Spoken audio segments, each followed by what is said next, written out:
भविष्यात यश मिळवायचे असेल तर प्रामाणिक राहून सकारात्मक दृष्टिकोन ठेवला पाहिजे, असे मोलाचे मार्गदर्शन कोल्हापूर येथील शिवाजी विद्यापीठाचे माजी कुलगुरू डॉक्टर देवानंद शिंदे यांनी सीकेटी महाविद्यालयात पदवी प्रमाणपत्र वितरण सोहळ्यावेळी केले। जनार्दन भगत शिक्षण प्रसारक संस्थेच्या चांगुकाना ठाकूर महाविद्यालयात पदवी आणि पदव्युत्तर वर्षाच्या वर्गातील गुणवंत विद्यार्थ्यांच्या पदवी प्रमाणपत्र वितरण सोहळ्याचे आयोजन सोमवारी करण्यात आले होते। हा सोहळा संस्थेचे चेअरमन लोकनेते रामशेठ ठाकूर यांच्या अध्यक्षतेखाली आणि कोल्हापूर येथील शिवाजी विद्यापीठाचे माजी कुलगुरू डॉक्टर देवानंद शिंदे यांच्या प्रमुख उपस्थितीत झाला। या पदवी प्रमाणपत्र वितरण सोहळ्यामध्ये पदवी प्राप्त विद्यार्थ्यांना पुष्पगुच्छ आणि पदवी प्रमाणपत्र तसेच विद्यावाचस्पती प्राप्त विद्यार्थ्यांना पुष्पगुच्छ आणि पदवी प्रमाणपत्र देऊन मान्यवरांच्या शुभ हस्ते गौरवण्यात आले। या सोहळ्याचे प्रमुख पाहुणे यांनी आपल्या भाषणात महाविद्यालयाचे नॅक मूल्यांकन प्राप्त केल्याबद्दल कौतुक केले। तसेच विद्यार्थ्यांना उद्देशून सांगितले की कारणे सांगणारी माणसे मोठी होत नाहीत आणि मोठी माणसे कारणे देत नाहीत। त्यांनी विद्यार्थ्यांना सांगितले की तंत्रज्ञानाच्या जोरावर यश प्राप्त करता येते, म्हणून भविष्यात संशोधन तंत्रज्ञान आत्मसात करणे गरजेचे असल्याचे सांगितले।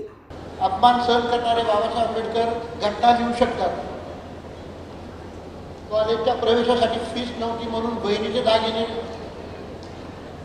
गिरवी ठेवणारे अब्दुल कलाम देशाचे राष्ट्रपती होऊ शकतात।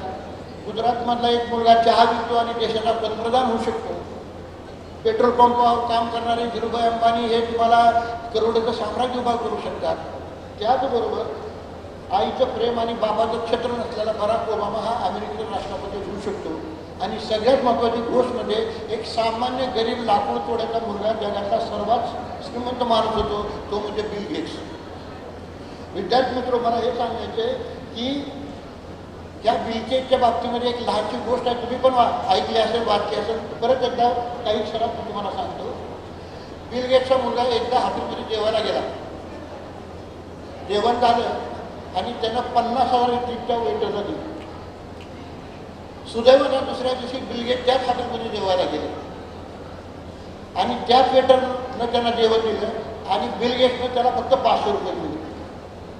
तो वेटर फार परेशान झाला। अहो म्हणे, काय सर, तुमच्या मुलानं मला 50,000 टिप दिली, तुम्ही 500 रुपये देतात का?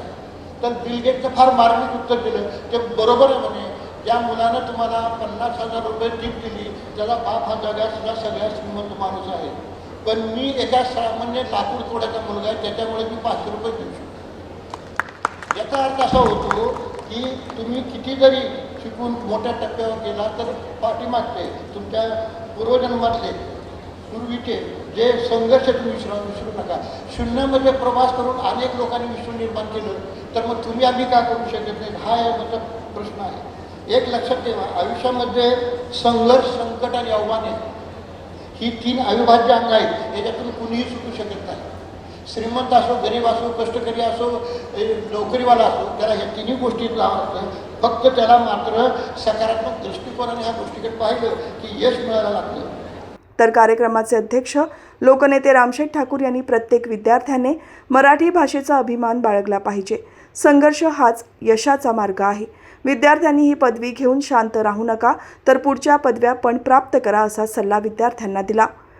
मी एकदा तुम्हाला सांगितलं असेल भाषणामध्ये, तुम्ही नसताल तर विद्यार्थी असतील, की पाण्याचा हंडा घेऊन या शिवाजी गावातून शेलगरपर्यंत 2 किलोमीटर मी पाणी आणत जातो। आईला लाकडं हे करण्याकरता मी तिथली घरी चुलीत असते, चूल आपली लाकडं ती आणण्याकरता गव्हाण फाट्यावर 3-3.5 किलोमीटर जात होतो। म्हणजे ही अवस्था होती, तेव्हा मी रामशेठ नव्हतो, मी राम ठाकूर होतो। कोण होतो? राम ठाकूर। राम ठाकूर आजूबाजूला गेला पण लक्ष देत नाही, पण राम ठाकूर ही सर्व्हिस सोडली शिक्षकाची, उद्योगात गेला, 10,000 रुपयाचं काम घेतलं, 12,000चं घेतलं, 53,000 लाखाचं घेतलं, कोटीचं घेतलं, शेकडो कोटीचे एक काम घ्यायला लागलो आणि मग रामशेठ झाला। त्याला रामशेठला नंतर काय करायला लागले, समारंभाला बोलावं लागलं। आम्ही नुसतं पैसे कमवून नाही आलो, ही भगत साहेबांच्या नावाने संस्था काढली, तिचा स्टँडर्ड आपण पाहायला गेलात, ही संस्था ही महाराष्ट्रात चमकते, देशभराच्या जे कॉलेजेस आहेत, विद्यापीठ आहेत। आता आम्हाला बरेचसे आपले मुंबई विद्यापीठाचे इकडचे हे सरपणे सांगले, बऱ्याचशा लोकांनी मला सांगितलं, अगदी आपले जे मंत्री जे आले होते मागच्या वेळेला इथं चंद्रकांत पाटील साहेब शिक्षण मंत्री, त्यांनी सांगितलं अरे आमच्याकडे तुम्ही हे विद्यापीठ बनवा. जे आपलं कॉलेज आहे ते आता विद्यापीठ लेवलवर चमकेल अशा प्रकारचं. अनिल पटेल यांचे चेअरमन आले, ते म्हणून तुम्ही विद्यापीठ बनवा. म्हणजे मराठी विषयात ग्रॅज्युएट झालेला माणूस, मी मराठीमध्ये मराठी विषयाचा शिक्षक असलेला माणूस, आणि मला तुम्ही विद्यापीठ काढा म्हणून आपले बाकीचे मोठमोठे लोक येऊन सांगतात, कुलगुरू येऊन सांगतात. हे फक्त निष्ठेनं काम केल्यानं, आपण जो काम हातात घेतलं त्यामुळं झालं, असे अनेक उदाहरणं सरांनी दिली.